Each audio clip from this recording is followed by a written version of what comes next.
Welcome to the 2022 Daphne du Maurier Awards for Excellence in Mystery and Suspense.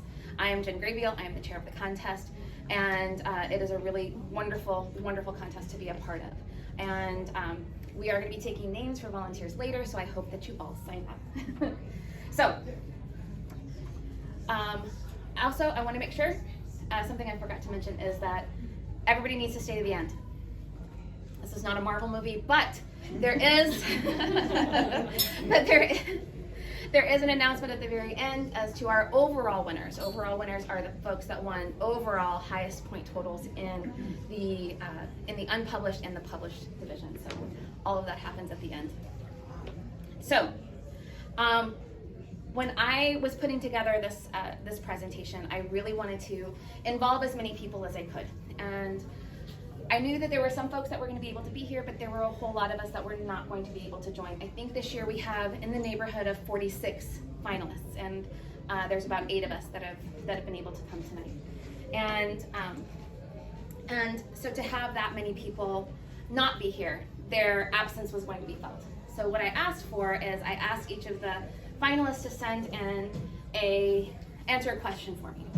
I wanted to know what was the best writing advice they had, who was somebody that encouraged them along the way, and I wanted to know, or I should say because they were only going to answer one question, or they could tell us a book that everyone needs to read.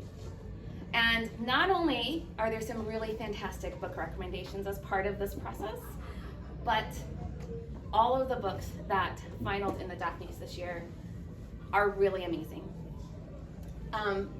I would love to stand up here and tell you how scores don't really matter and it's really about the process and putting yourself out there, which it absolutely is. But we have some pretty amazing scores that happen too. So I highly recommend that if you see a book that interests you, that you go and look out for it. And I hope that you are going to have a really, really great thing. So one of the folks that couldn't be here tonight is the fabulous Erin Novotny. Erin is the president of KOD, and I would love to say that she wanted to be here so badly, but honestly, she is in Europe celebrating an anniversary trip that she had scheduled 2 years ago, and then something came up. So as much as she absolutely loves KOD, and as much as she absolutely loves the Daphne, actually my first interaction with the Daphne Awards, she was a member of the committee as well. So we go back a little bit, that she is very excited about tonight, and she's very excited that we are all able to be here together. So she says, a huge congratulations to our finalists and the winners of the 2022 Daphne du Maurier Award for Excellence in Mystery and Suspense.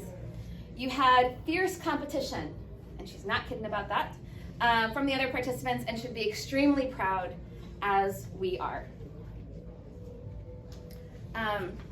This is a contest, in case you weren't clear, that is named after an actual person. Daphne du Maurier is an author, which absolutely makes sense. But she is somebody that wrote what we would call romantic fiction, not romance novels. She wrote sometimes more towards Gothic is really where we would find her. And I have a little story about her that I want to share. At the age of 30, Daphne du Maurier had already published 4 novels. Very proud of her. She also published 2 biographies, and yet 15,000 words of her new book were torn up in the wastepaper basket, a literary miscarriage. Ugh. She knew the title, but not what would constitute the crash bang of the plot. Just that there would be 2 wives. One of them is dead, and the name was Rebecca. Du Maurier was under no illusions as to the bleakness of what she was writing. And if anybody is familiar with Rebecca, you know it is a fairly bleak story, and one that if you haven't read it, you can find it on Netflix. They recently made a movie about it. They made a movie of the book. They didn't make a movie about the writing process. We all know how that would go. Awesome. She says it's a bit on the gloomy side. She told her publisher, Victor Galons, adding nervously, and the ending is a bit brief and a bit grim. her predictions of poor sales were inaccurate. Rebecca was a bestseller, and 80 years later, it still shifts around 4,000 copies every month. A very impressive display for someone who struggled in the writing. And I share this story because I know that many of you can relate to this. The process of writing is a solitary one. The ideas, the stories, the characters are like shadows, and it is the author's job to bring them into focus. There are stories that flow easily onto the page, and there are others that are rung one word at a time. And I don't know what percentage of the entries that are here, that are part of the contest, fall into those two categories. But the stories that we're celebrating tonight, as well as every one of their authors, are all amazing. Entering a contest is an act of bravery. Putting your work out in front of peers and strangers, wondering what they are going to think, how they were going to react, is fundamental part of being an author, but that doesn't make it any less scary. I'm very proud to be a part of the Daphne du Maurier Awards. The contest is a lot more than certificates and plaques, although those are really wonderful. Wait till you see them, they're absolutely beautiful. But this is an opportunity to celebrate the stories that we love.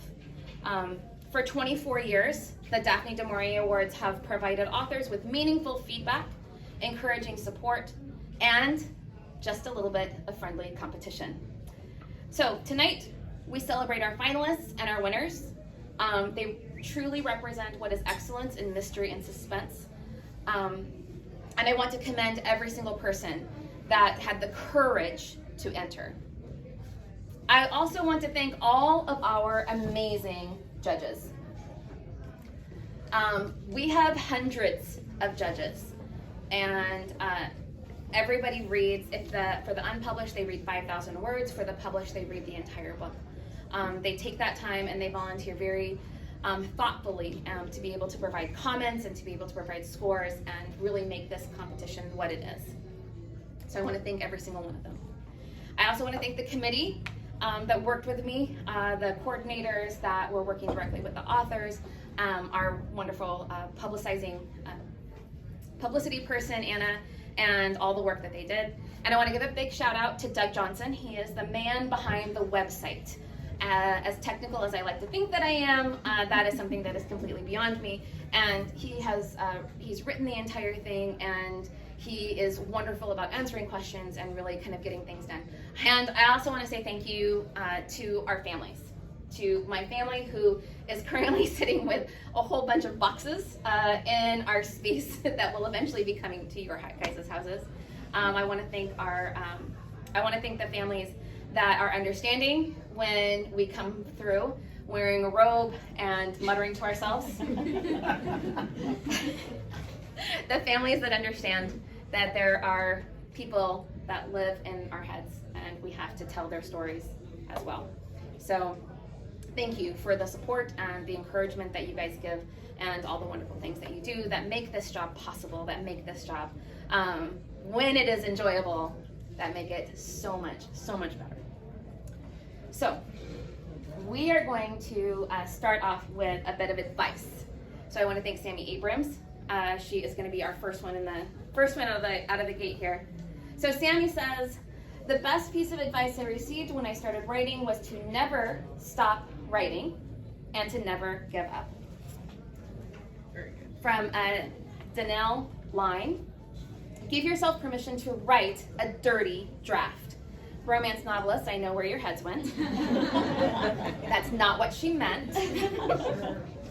But writing a draft that you don't stop to edit or critique or question.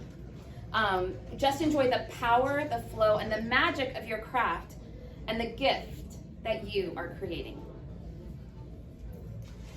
And from Nancy Mel, who was one of our winners last year, one of the biggest influences in my writing career was my 8th grade English teacher. She gave our class an assignment to write 3 poems, which I did, And after everyone turned them in, she read them out loud. When she got to mine, she told my entire class, imagine being an 8th grader and having a teacher telling your entire class something about yourself.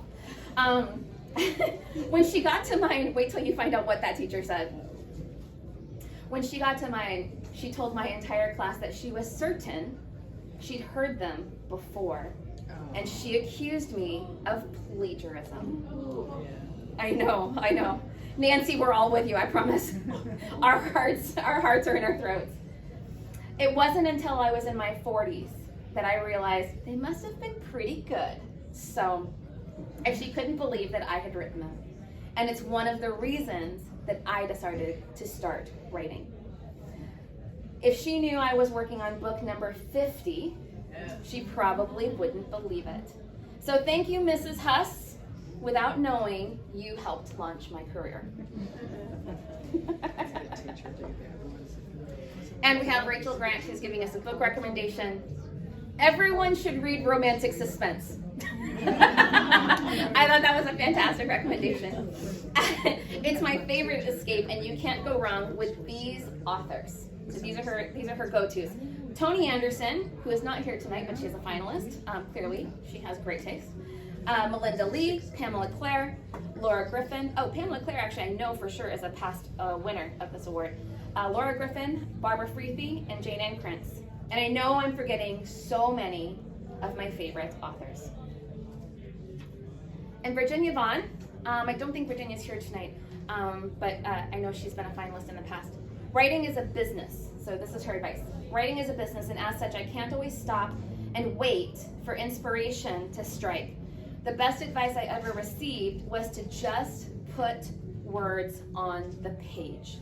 It doesn't matter if I'm babbling, I can always revise those words later if need be, but you cannot revise an empty page. So we're going to talk a little bit about the unpublished division. We'll go there first. So the unpublished division is open to all writers who have never published book-length fiction, which is 40,000 words and above. But we also open it up to folks that have never published in the mystery and suspense genre. So if they're interested in kind of clicking over, they can. The entrance must be their original work, obviously, and it also cannot be under contract for publication. So this is stuff that doesn't have a plan yet. And each book is read by 4 judges who give scores in 7 different areas. So, if I say your name, finalists, please stand. The mainstream finalists are Cynthia W. Gentry for The Labyrinth That Lands In, Cindy R.X. Heap for Perfect Little Monsters, Jordan Jacobs for Where Shadows Lie, Mary Keenan, The Cost of a Quiet Life, Deb Marino for Until He Dies, J. Morgan White, It Might Disturb the House, E.M. Wolfe. There we go. I'm like, she's here somewhere, talk to her. E.M. Wolfe, who wrote The Bad Picker, and Stacy Woodson. Secrets We Share. A big hand for all of our unpublished finalists. Excellent. I'm going to let you sit down. You don't have to stand for the whole thing. Third place, It Might Disturb the House by J. Morgan White. And she is not here. Congratulations. So because unpublished works are ones that you will not be able to find on the shelves for a little bit, I want to get you interested. Lightning flashed in lavender veins across the afternoon sky. I stopped thinking and plunged into the undergrowth, swatting at branches, wishing I'd brought clippers or a machete. 22 years had changed the familiar landscape into a stranger, and the path I traveled as a child with a child's ease was now a maze of bracken and vine. With exhaustion dragging on me, I continued on, sliding across the wet autumn leaves. The next flash highlighted fallen stone pillars. Rain splattered on my head, but I'd come too far to give up. I sheltered under a tree, my blood thrilling at the outline of wrought iron sails through the leafy canopy. It was the weather vane. The mansion was still there. That's all you get. For second place, Secrets We Share by Stacy Whitson.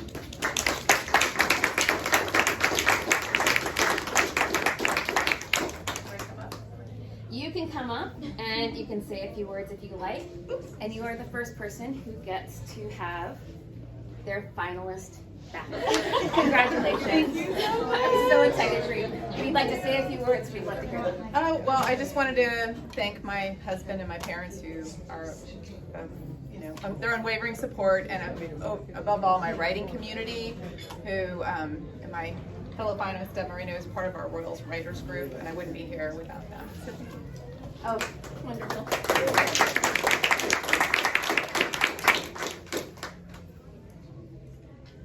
Astrid Brait cursed the cars in front of her, debated if she flashed her badge whether or not the state police would wave her through the traffic jam. In the end, she decided against it. Being late for Blue Haven Elementary School's rendition of Cinderella probably didn't qualify as an emergency, even if she did have the play's fairy godmother in the backseat of her SUV. She sighed, eyes still on the cars stacked in front of her, luggage-filled trunks, pets pressed against the windows, winter tourists trickling into their seaside town, and all the issues that came with them. Astrid glanced at her watch. Tick-tock. God, she hated being late and the anxiety that came with it. Somebody picked up.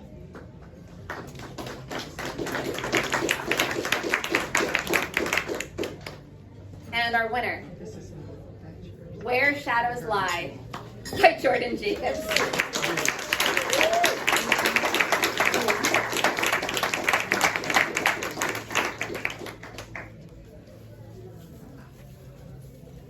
Wow, okay, I can stand. Thank you, Kiss of Death, Tiana, everyone, my amazing editor, Ryan Steck, my long-suffering beta readers, my husband, Wes. You've kept me fighting and believed in me, and yes, you're still an asshole. Lori, sweetie, this is for you. Never let anyone tell you your dreams are too big.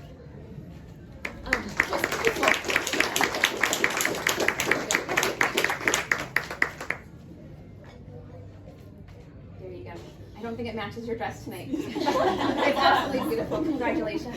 Thank you.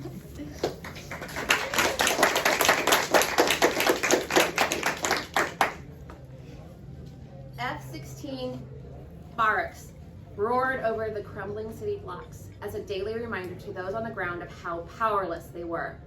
Some called it occupied Palestine, others ancestral Israel. Three world religions believed it the cradle and the prophesied grave of civilization. But for Simon, it was a fresh start, and the promised land was hard won. He lifted his eyes from the veined blue paper sticking to his palms, edges fraying like his nerves with every flyby. Military training didn't vanish overnight, even if his enlistment had. Danger tugged at his senses like a dog pulling at his boot. Simon shifted his weight to ease the ever-present ache in his lower back and surveyed the construction lot. Easy, Chief. Let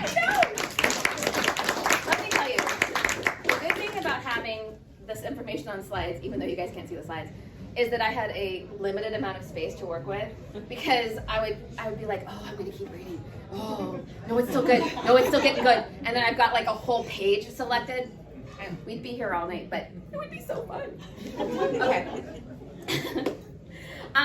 Connie Berry, who's here tonight with us, had some wonderful advice. Since I tend to write long and I always have to pare down, the best writing advice I've ever gotten came from Hank Philippi Ryan.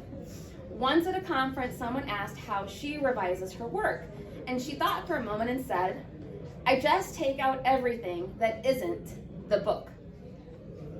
A light bulb lit in my brain. In my first drafts, I tend to chunk in everything, and just in case I'll need it, descriptions and backstories, the POV characters and their thoughts and comments and more. And later, when I'm close to the final draft, I reread every word, phrase, sentence, and paragraph, asking myself, is this really the book? In other words, does it serve a purpose? Set the tone, ground the reader in the scene, foreshadow later events, reveal character, forward the plot. If I can't honestly say yes, then out it goes. I love that. Darlene L. Turner had some encouragement for us. My mentor, Deanne Mills, was a huge influence on my writing journey. She helped me by showing areas of improvement to strengthen my writing and guided me along the way to publication. Since then, she's continued to offer guidance and encouragement. She's always been there for me, and I'm so thankful. I gained not only an amazing mentor, but a very sweet friend.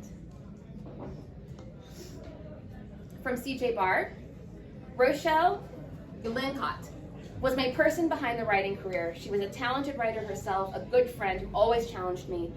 And Shelley convinced me to write a short story for Marion Zimmer Bradley anthology, to which she was also submitting.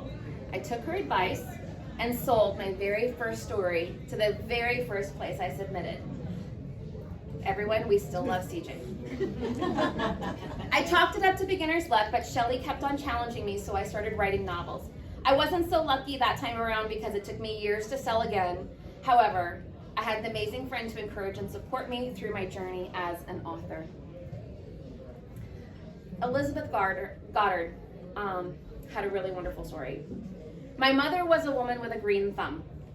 She loved gardening, could plant anything and make it grow. She planted the writing seed in me at an early age, I think it was 7 or 8, and watered and nurtured that seed. She started with modeling the love of reading for me, and then telling me she was going to send something I'd written into a publisher. Throughout the years, we planned to attend a writing conference together, but we never did. The small seed, that desire, that drive to become a writer was growing until it just couldn't be contained. I'm glad she was able to collect a few of my published works before she died. Though sadly she had gone blind by that time and couldn't read them.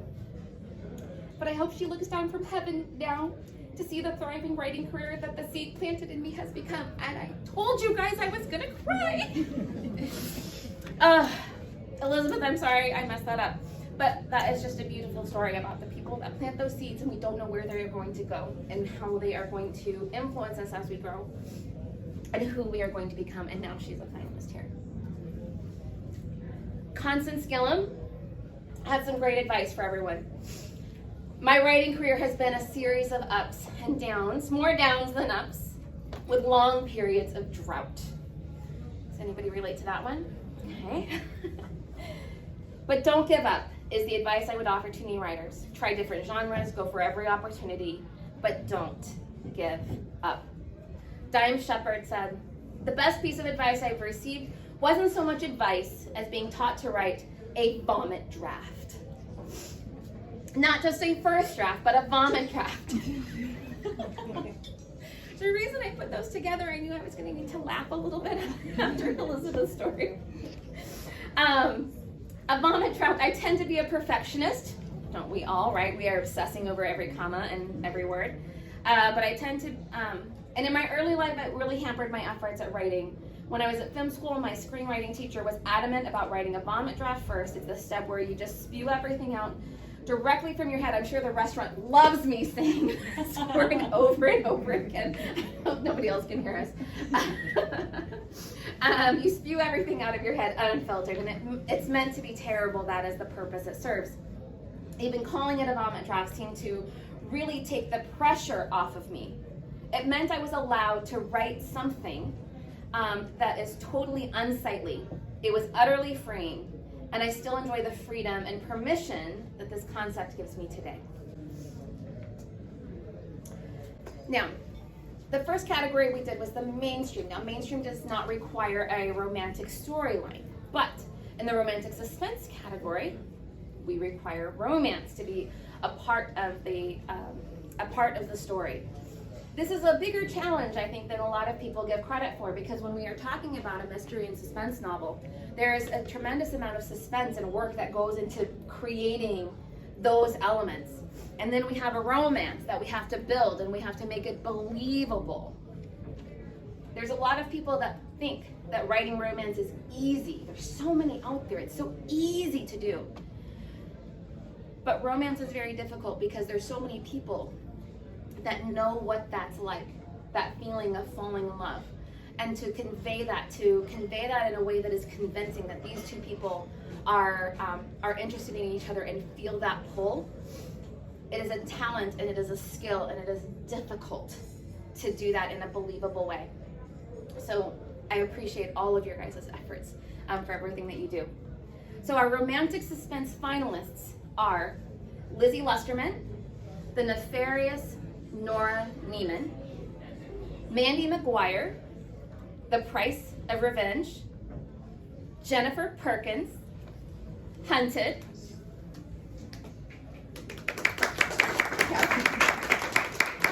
takes a little bit for us to get the hang of this. It's all right. It's totally fine. Go ahead and stay standing. C.S. Smith, Missed Opportunity. J. Morgan White, You're Not Hearing Things. She entered both categories. J. Morgan Wright, By Their Rules. And Karen White Owens for Reinventing Writing. Okay. In third place, we have The Price of Revenge by Mandy McGuire.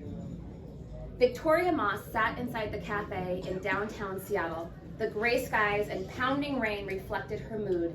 A mixture of panic and excitement rose in her chest, making her heart race, and her fingers trembled as she unfolded the Seattle Times.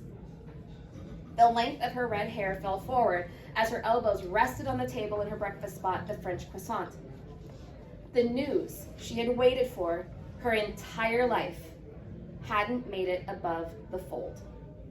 There, on the bottom half of the front page in bold letters, was the headline that Teddy Burton, the disgraced billionaire, had been released from prison.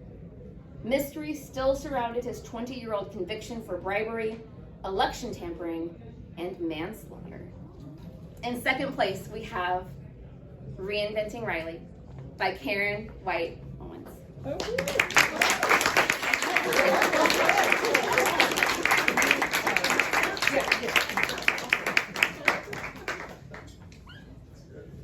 You gonna hurt me?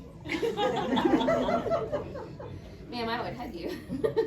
But I wanted to give you this Thank you. and say congratulations. And if you'd like to say a few words, you're welcome to. Oh.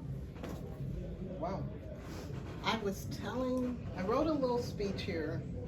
My husband and I were sitting at home about a month ago, and we were talking about our nephew who was going through teenage angst. And my husband, he went, "Doesn't that boy know that he's wasting his minutes?" And that really struck me because that's our life. We are here for minutes. And he was wasting his seconds. So I say to you, thank you for really one of the best minutes I've had.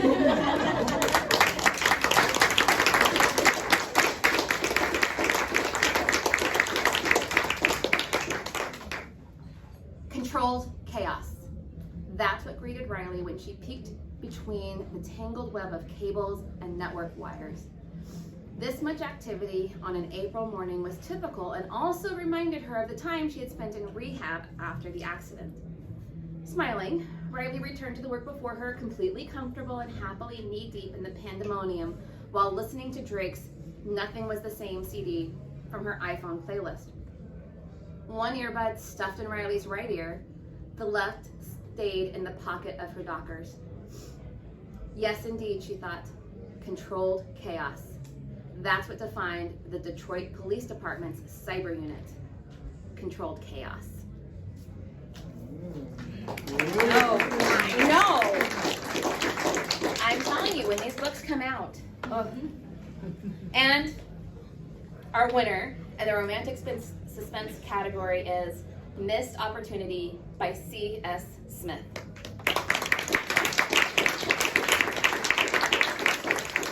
She couldn't be here today, but she sent in an acceptance speech. So I'm going to read that to you. Crafting a good story from start to finish requires dedication, perseverance in the face of criticism and imposter syndrome, and an unwavering belief that someone out there will love the people inside your head as much as you do. I want to thank the judges for their hard work and commitment to fostering the dreams of unpublished and published mystery and suspense writers through the Daphne du Maurier Awards. Writing contests like the Daphne and critique groups like the Crimson Quills have played a vital role in my writing journey. Thank you for this honor. Congratulations.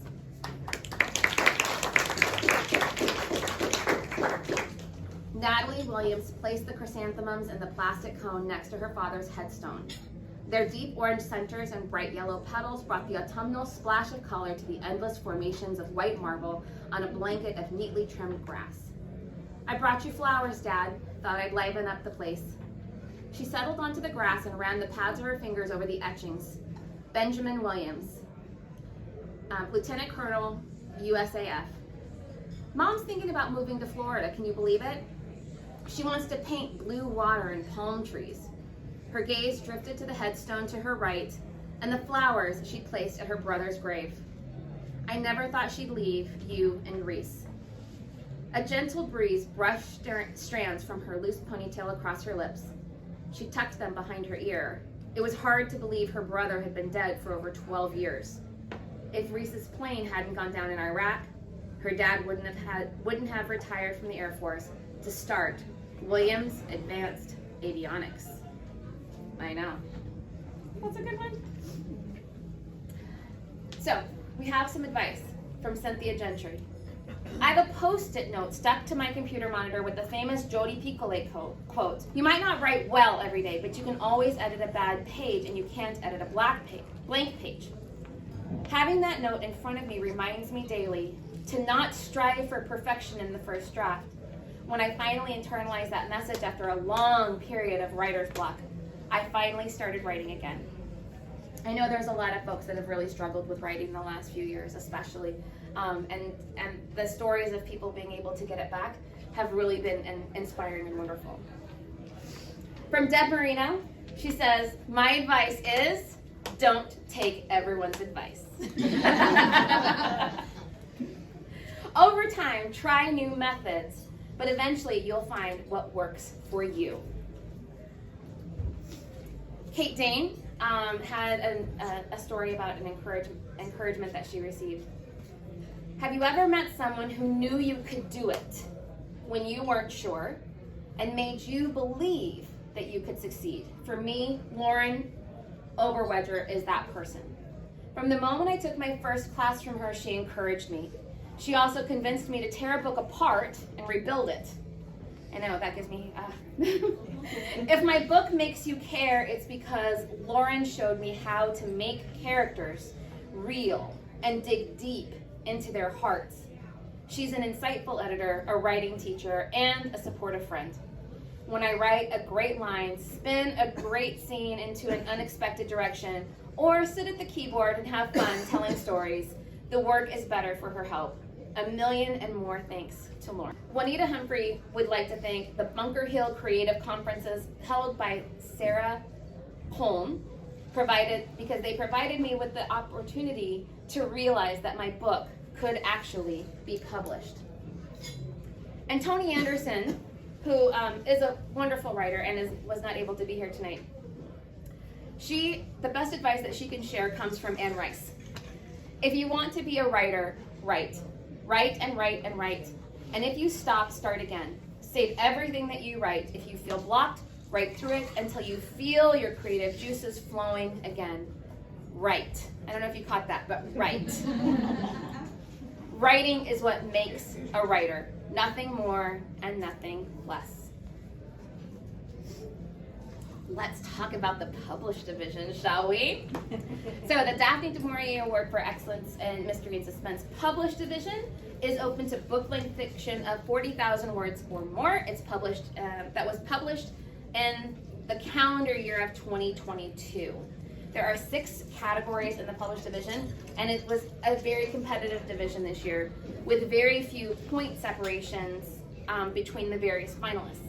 Every book is read by 3 judges who give it scores in 7 areas. Our mainstream finalists in the published division are The Art of Betrayal by Connie Berry,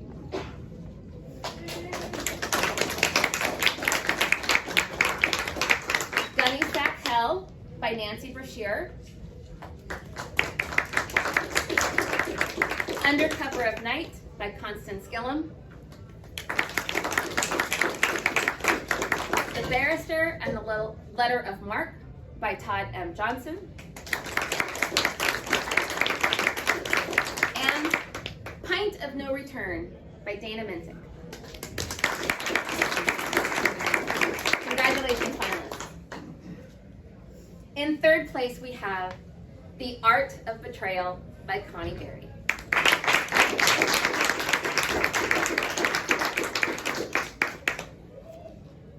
Congratulations. So happy for you.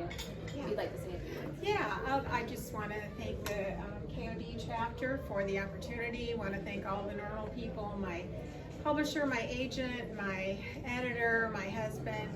But really, the person I want to thank is Elizabeth Peters, Barbara Peters from Poison Pen Press in Scottsdale, who featured my book on one of her programs and said, you know, you've written a Gothic novel, you really ought to apply for the Daphne. So, thank you. Oh, that's wonderful.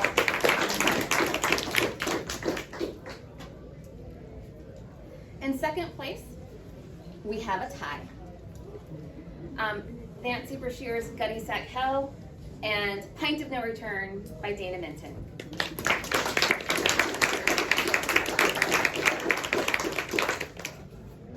Nancy Brashear sent in an acceptance speech. She says, I'm so honored to receive this award for the Daphne du Maurier Mystery and Suspense Writing Contest. I wish I could be with you today to accept it. And a big shout out to everyone who helped my thriller Gunny Sack Hell emerge from handwritten notebooks into the reading public. This includes my publisher, Wild Rose Press, my editor, Allie Robertson, family, friends, my critique group, Serious Scribblers, mentors, and countless others. Thank you. Gunny Sack Hell was inspired by a true crime that happened to my family when I was a young child, living in a homestead cabin in the Southern California Mojave Desert. I hope that readers enjoy being drawn into this creepy, action-filled story where a family fights for its survival against an evil predator that only 8-year-old Nani can identify. And he knows where she lives. Thank you, Kiss of Death, from the bottom of my heart. I don't know if we could be a lot more different in the two books that finaled in this particular for second place, because we have that one, and then we have Pint of No Return, which, if you aren't sure, has ice cream on the front. Dana says, I am delighted and honored and appreciative, KOD. Thank you to Papa Bear, my awesome agent, Jessica Alvarez, and Poisoned Pen Press for this wonderful opportunity. Now, for first place, we also have a tie. We have Undercover of Night by Constance Gillum and The Barrister and the Letter of Mark by Todd.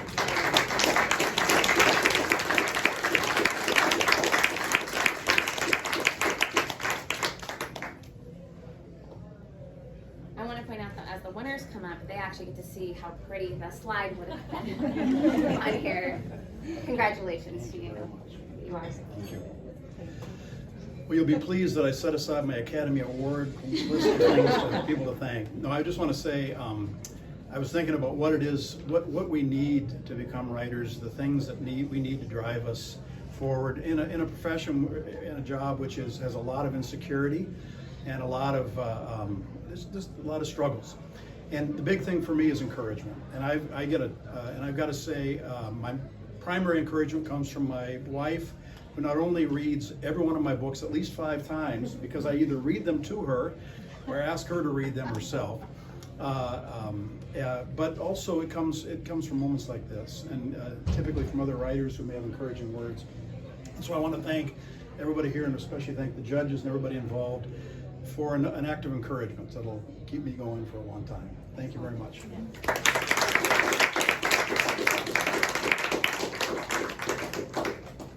From C.S. Smith, our winner in the romantic suspense category, she says that she's going to cheat and give us 3 pieces of advice. Never stop learning the craft of writing. If a critique of your writing stings, walk away for 24 hours and then go back to it. you might find that there is some truth in the criticism. And if not, you can ignore it without guilt. And good writer friends are worth their weight in gold. From Grace Calloway, she says, write with your heart and guts, and don't be afraid to be different. And Todd, who was just here, said that he had some wonderful advice. After struggling for decades with my lifelong desire to write, I finally realized that the stumbling block was the notion, gleaned from seminars through the years, that I could only be a writer if I conceived and produced the next great American novel, bamboozled an agent, cornered a publisher, sold 1 million copies, and then received the Nobel Prize. It seemed a loftier goal than reaching the moon on foot, and I was helpless to even try. Until the day when I had an epiphany. I was a writer the minute I typed the first word on the page, and which became a sentence which became pages which formed the chapters and eventually finished the book. It really didn't matter if anyone other than my most patient friend and long-suffering wife ever read what I produced. I had become a writer the instant I began to write. And that set me free. 4 published novels later, I still firmly believe it. So yes, write. From Nancy Brashear, she says, my mother, Peggy Powell, encouraged my writing from the time I was a child. And after she passed away a couple of years ago, I discovered that she had saved every piece of writing I had ever given her. Published and unpublished, including a partial rough draft of my novel, Gunny Sack Hell, in her bookshelf. So thanks to Mom for encouraging me to finish, and I wish you could have read the published version. I am such a softie, guys, I tell you. Or maybe y'all are just really fantastic writers and wonderful people. That's also a possibility. The best advice from Katie Richards was to keep writing. Write as much as you can. It's a skill that only you can develop and get better at by doing constantly. And from Carla Cassidy, she says, the person who most encouraged my writing career, aside from my mother, was my high school English teacher. She saw a spark in me and encouraged it by allowing me to write fictional stories aside from the regular classwork. She would then critique me and encourage me to reach deeper and write richer, and she opened up the possibility of me actually having a writing career. Our paranormal finalists are Redeemed by Fire by C.J. Barr, Sit, Stay, Kill by Kate Dane, Deadly Conspiracies by Laurie Gilbert, Only a Moment Ago by Juanita Humphrey, and A Moment After Dark by Janet Ray Stevens.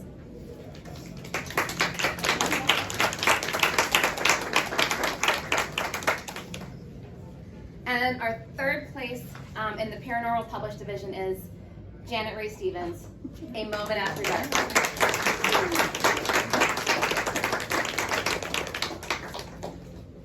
Congratulations. Nice. See, I told you, right? Thank you. Oh. Oh, pretty. Right? Sorry, Janet, go ahead. Well, this book, A Moment After Dark, was actually a finalist and won its category as an unpublished in 2014. And the comments and support that I got from all of the judges and through the contest really encouraged me to keep going with it and to finish it, you know, and make it as good as it possibly could. So this recognition is especially important because of that. And I really want to thank all of the judges who volunteer their time to judge this contest, and the people who put this contest together, because it is a great contest, and you know, I'm very happy. Thank you.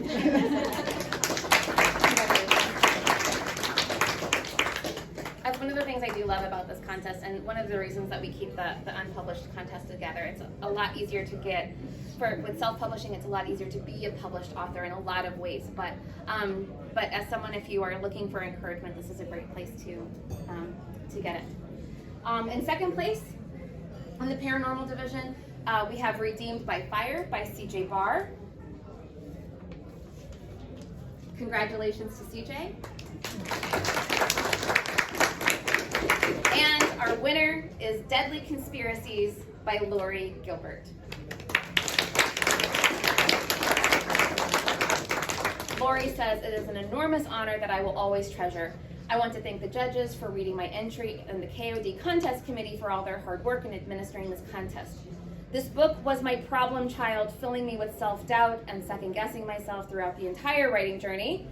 And I have always said that for me, writing is about perseverance, and I'm so glad I didn't give up. Thank you all so much. So, we're going to skip ahead a little bit to the short finalists, which is not a comment on me, and it is not a comment on Kia, so y'all keep your thoughts to yourself. The short category is specifically for novels that are 40,000 to 65,000 words. And I mentioned earlier about the challenge of creating a romantic storyline alongside of a suspense storyline. But to do those things in less than 65,000 words means that your pace has to be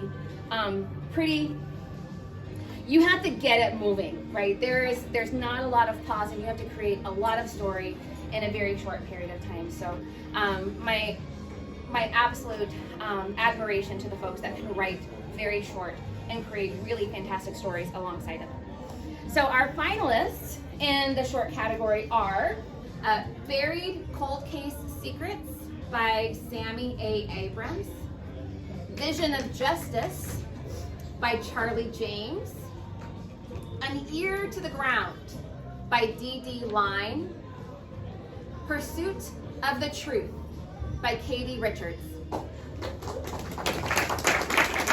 and Abducted in Alaska by Darlene L. Turner. So congratulations to all of our finalists. There's a lot to be said for writing short. I clearly do not know how to write short. And in third place we have Katie Richards, Pursuit of Truth. I moved the badges, sorry. You go ahead and give your speech. I just want to say thank you so much to Kiss of Death and the judges and the committee. Also thank you to my husband, wonderful husband and father, picks up the slack for me all the time when I'm writing. And to dedicate this award to my mother, who is a 33-year English teacher and taught me to love the written word and books. Thank you.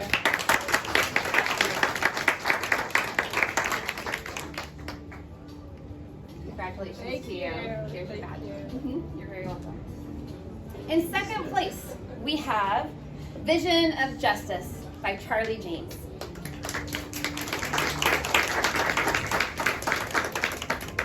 Charlie wanted me to say, this is an amazing honor. Thank you so much to everyone that has supported me along the way, especially Jamie, who has given his time, his shoulder, and endless encouragement, even the tough love kind. Oh, we love a tough love guy. And our winner in the published short category is Buried Cold Case Secrets by Sammy A. Abrams. So congratulations to everyone. So I have some advice for you from Lynn Shannon. There is no silver bullet. This quote comes from Becca Syme with the Write Better Faster Academy. And it means there isn't one perfect thing that you can do or one single correct path. It's a great reminder because we are inundated with advice. Write every day because you can't edit a blank page. TikTok is the place to be, and so on. It can be very hard to know which suggestion to listen to and what path to choose. And we end up trying everything and getting frustrated, or we freeze in fear. Because we are afraid to do the wrong thing. Learning your process as a writer, whatever that looks like for you, is the most important thing you can do for your career. So allow yourself the space to make mistakes and the permission to try things only to abandon them later if they don't work out for you. There is not one perfect path. There is only your path. And from Lizzie Lesterman, she has a great book recommendation for us. I think everyone should go back and reread the book that first inspired you to write. I take a bubble bath with my beat-up copy of Eloise Jarvis McGraw's Mara, Daughter of the Nile pretty much annually. It instantly evokes how I felt about stories when I was a child: curious, awed, excited, fully immersed. Even just smelling the pages of a beloved book makes me want to write. Is anybody else out there smelling books? You're all smelling books. I know you are. I know you. From Charlie James, she says the best advice. She has 3 pieces of advice that has served her well on the road to publishing. The first is no amount of time is too small to work on your book, even 10-minute increments. 2, no manuscript is ever wasted. And 3, never, ever, ever give up. And from Stacey Woodson, she says, Dorsey Williams Woodson believed I could be a writer before I did. My father-in-law was an avid reader and journalist, and for me, sharing this desire to be a published mystery suspense writer with someone who wrote for a living was an intimidating thing. I felt like an imposter.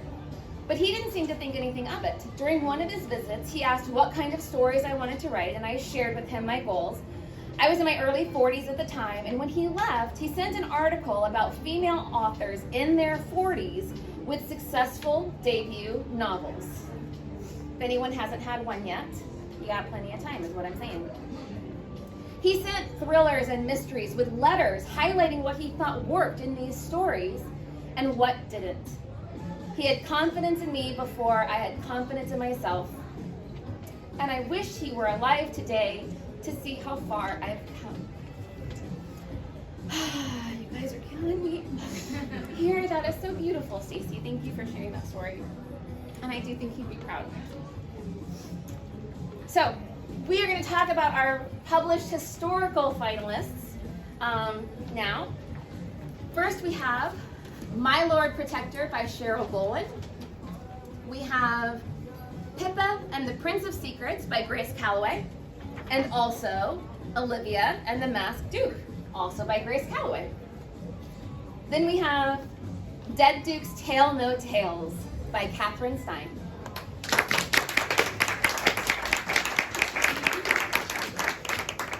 And Love at Second Sight, also by Catherine Stein. And then we have Memories and Moonbeams by Avril Reisman. And in third place we have Catherine Stein, Dead Duke's Tale No Tales. Congratulations. Thank you. I'm so excited to Thanks. I would like to thank my alpha reader and my editor for making my story better, and my husband and my kids for putting up with me, and definitely all of the judges, and also to Jen, who suggested that I should enter my books in this after last year's awards. So thank you so much.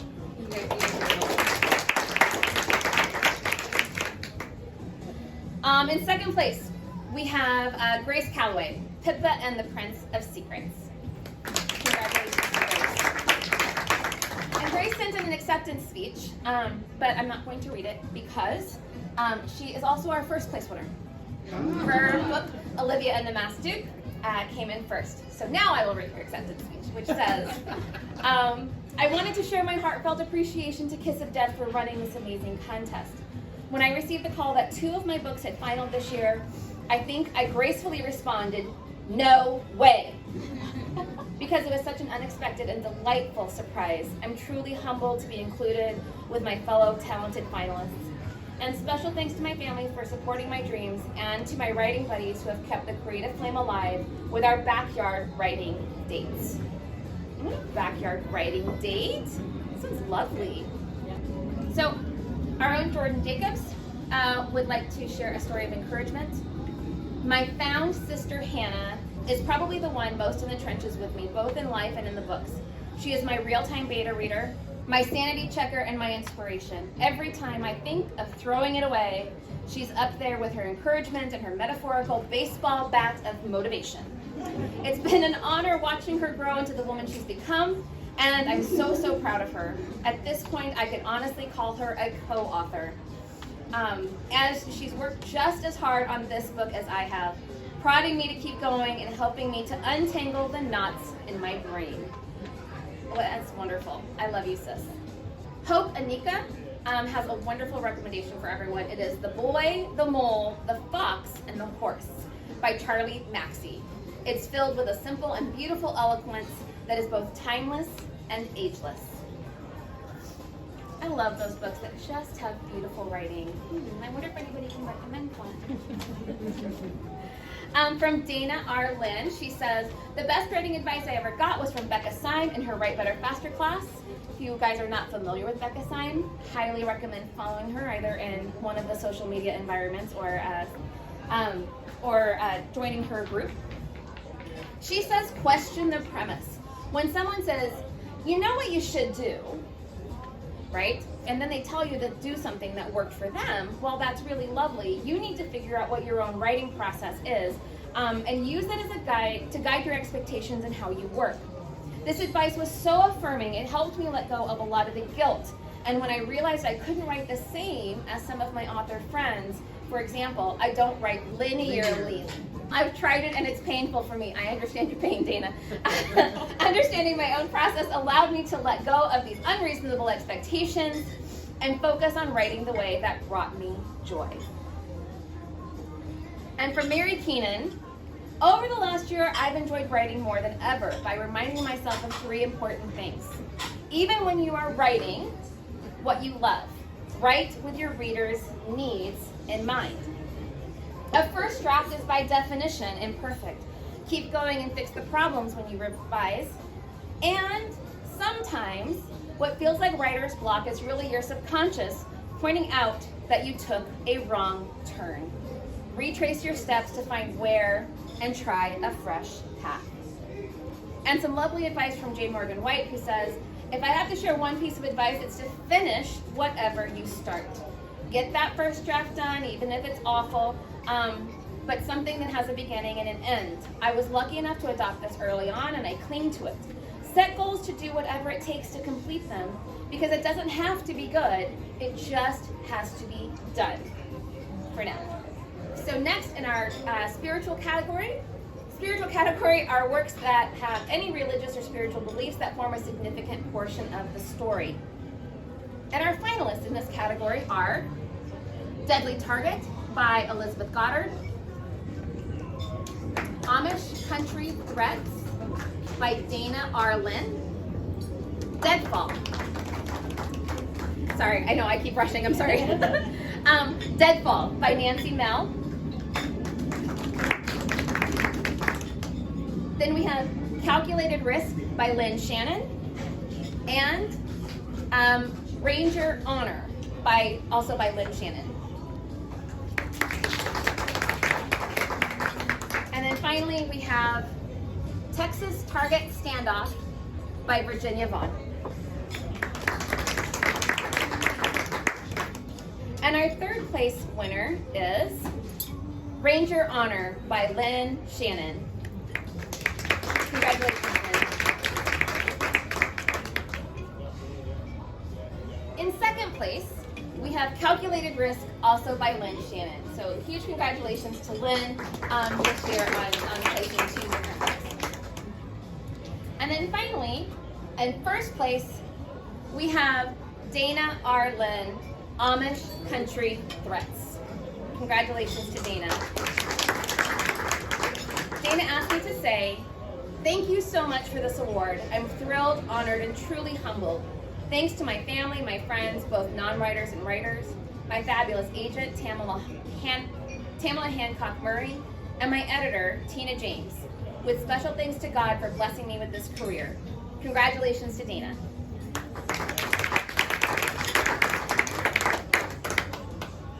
We have a lovely story from Am Wolf.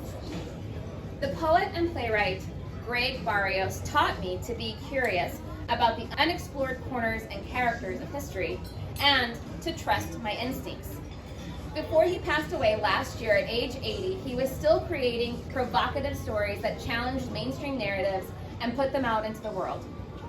There again, if you are not quite 80 yet, you still have plenty of time to create. We first met when he tried to get me fired as the editor of the local Alt Weekly. All right.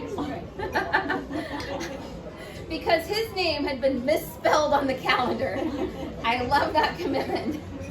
It was a lengthy, scorched earth campaign that was ultimately unsuccessful. A year or so later, he sent a complimentary note and pitched a story to the paper as if the conflict had never happened. Oh, I love that. To be 80, man. Throughout our professional association, oh, maybe that didn't happen when he was 80. Sorry, that was my commentary, my bad. Throughout our professional association and eventual friendship, he was never afraid to call people out, but he was equally fearless about mending fences, because in the end, he believed creativity is about connection, inspiration, and using your art to say something meaningful. And that is really lovely. From Dana Mentink, she says, a person who encouraged my writing career is my hubby, otherwise known as Papa Bear. I should have read that before I read her acceptance speech, so we all knew who Papa Bear was when I read that, sorry. He's been through the hills and valleys with me, and he is my life GPS. I would be lost without him. Isn't that lovely?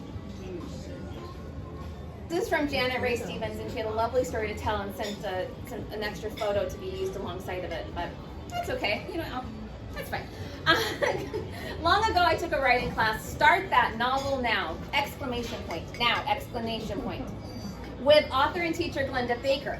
Upbeat and fiercely militant when it comes to show versus tell, Glenda taught me the most important thing to success as a writer.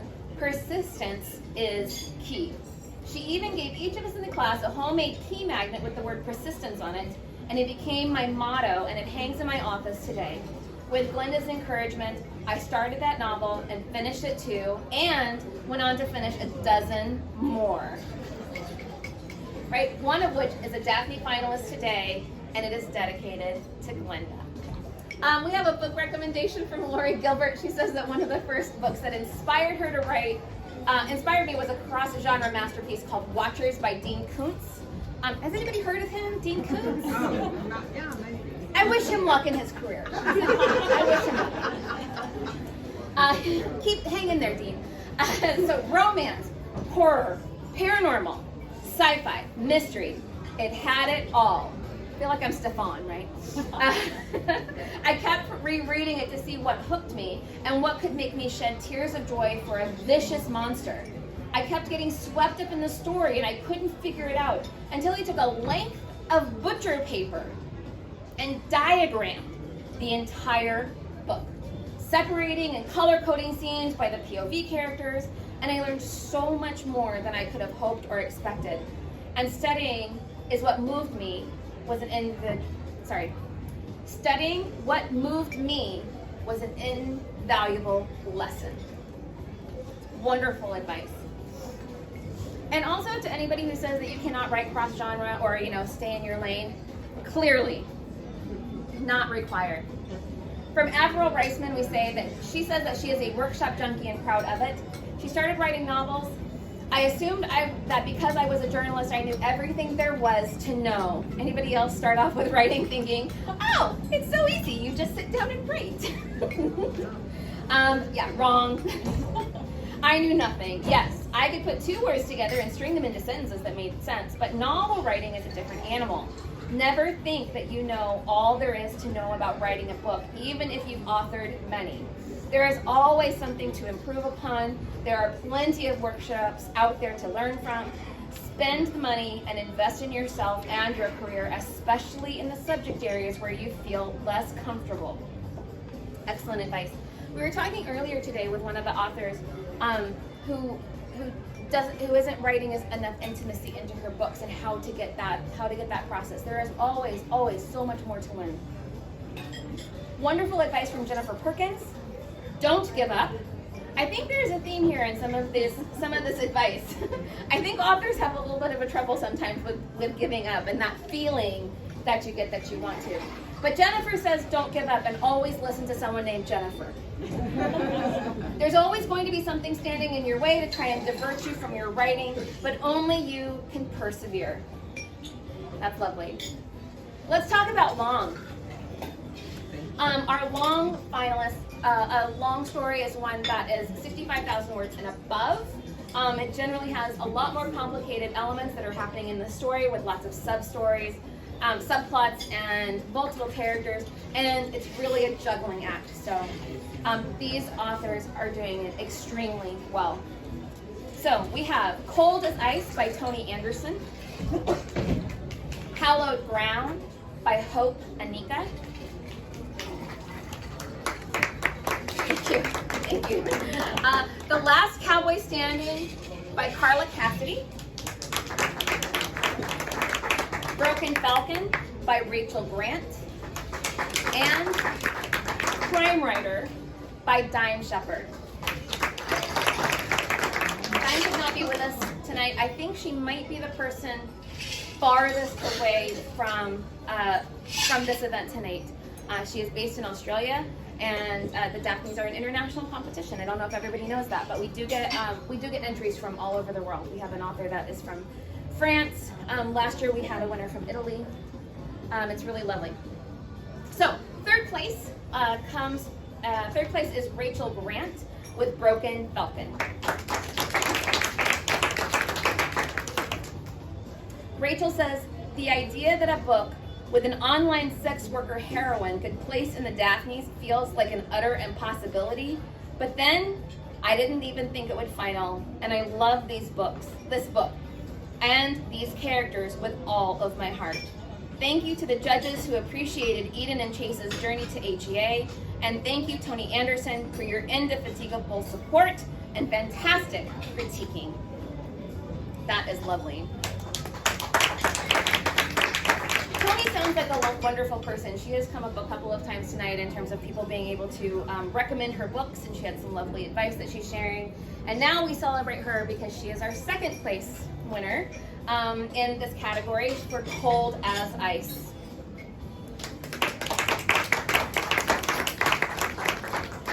Toni says, first, I'm sorry I can't be there. Washington, D.C. is one of my favorite cities to visit, and chocolate is my favorite food group. I feel ya. This is such an honor, so thanks so much to the Kiss of Death chapter for running the contest, to the judges who enjoyed the book. Thank you to my beta readers, editors, and proofreader for helping work out the kinks. And congratulations to my fellow finalists. And thanks for all of you for writing books that I love to read. And finally, we have the winner in the long category is Hallowed Ground by Hope Anika. So huge congratulations to Hope and to all the finalists. I said there would be a surprise, or not a surprise, I said there would be something wonderful if we waited to the end, and believe it or not, folks, we are almost there. First, I have some encouragement from Karen White Owens. She says, after joining the National RWA, I also became a member of my local chapter. Natalie Dunbar's name was on the roster of members, and I called her. She suggested that we form a critique group with other writers, and I agreed. The first meeting was brutal. The members ripped apart my story, forcing me to question whether I had a future as a writer. You can tell them, yes, you do. Yes. And although I agreed to attend a second meeting, my anxiety heightened as the meeting date drew closer, and at the last minute, I skipped out. Natalie called me and convinced me to attend the next meeting. Through the years, she has provided words of encouragement regarding my writing career, including suggesting that I enter the Daphne du Maurier Awards. Give her my thanks. She has been a part of my writing circle for 20 plus years, and I want to thank her for all of the help and her wisdom.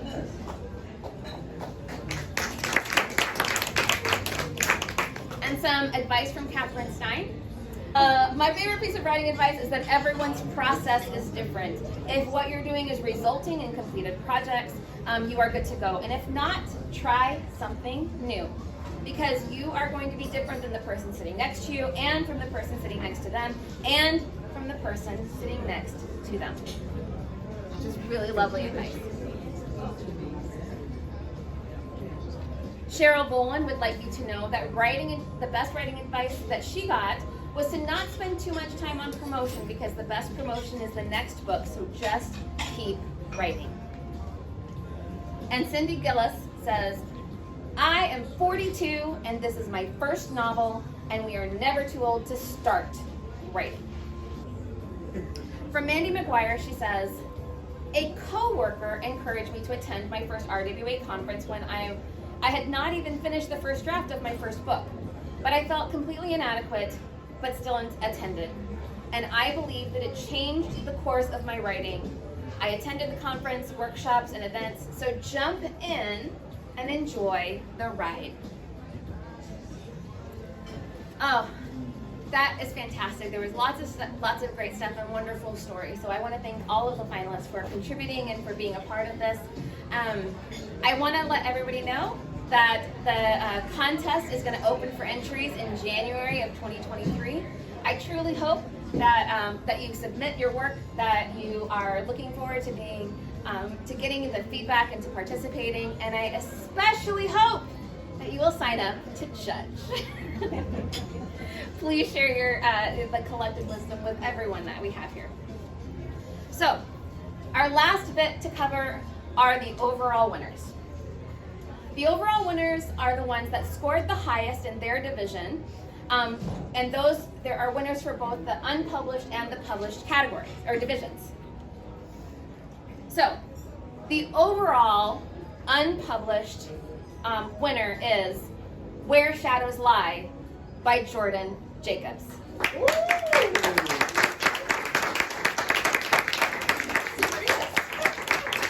No, I'm totally kidding. Ha I already gave my speech. Thank you.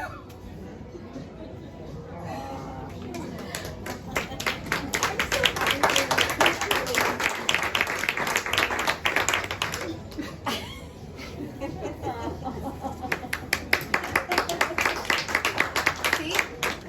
Proof.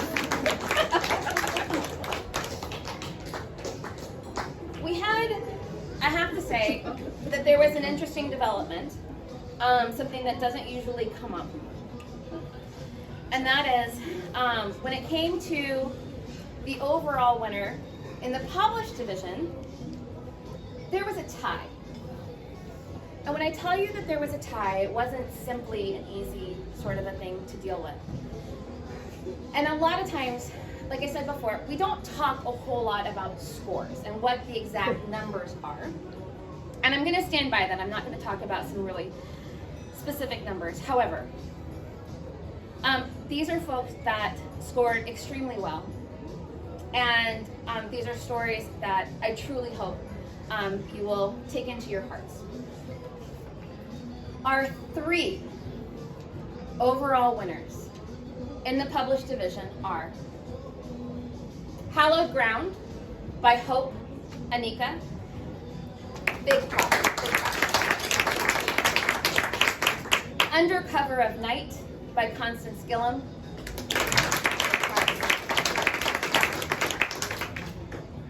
Then The Barrister and the Letter of Mark by Todd Johnson is our 3rd overall.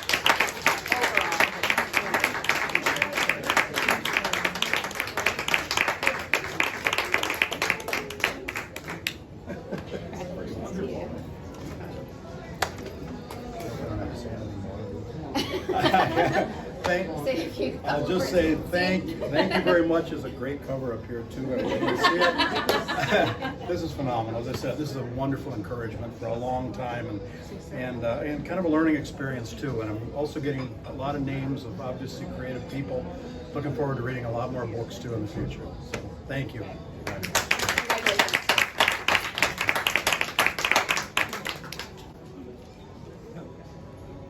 So everyone, that concludes our event tonight.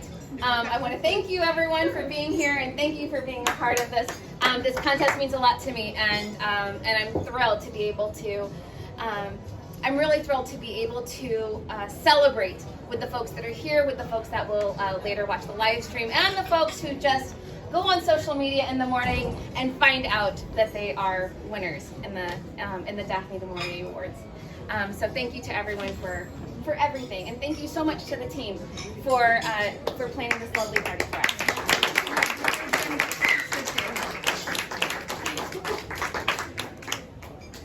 I'm Tiana, the conference chair. Last year on the board, we decided we needed to start appreciating our volunteers and our service, the service to our chapter a little bit more.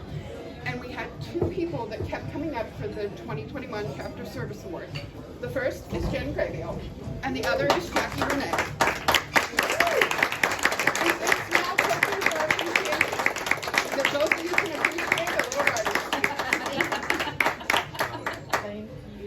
Thank you all for coming. If you have any questions, comments, you know how to reach me. Thank you and enjoy your dinner.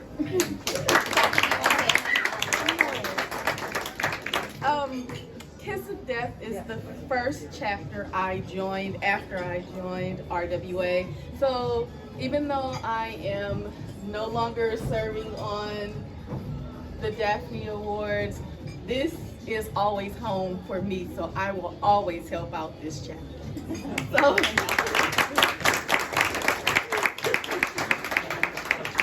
I want to thank the chapter for this, and for anybody that is curious, this is a bottle of whiskey called Writer's Tears.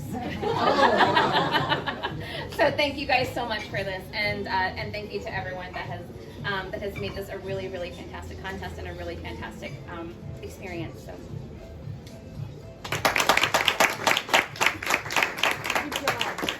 Thank you. Thank you very much. That's very kind of you.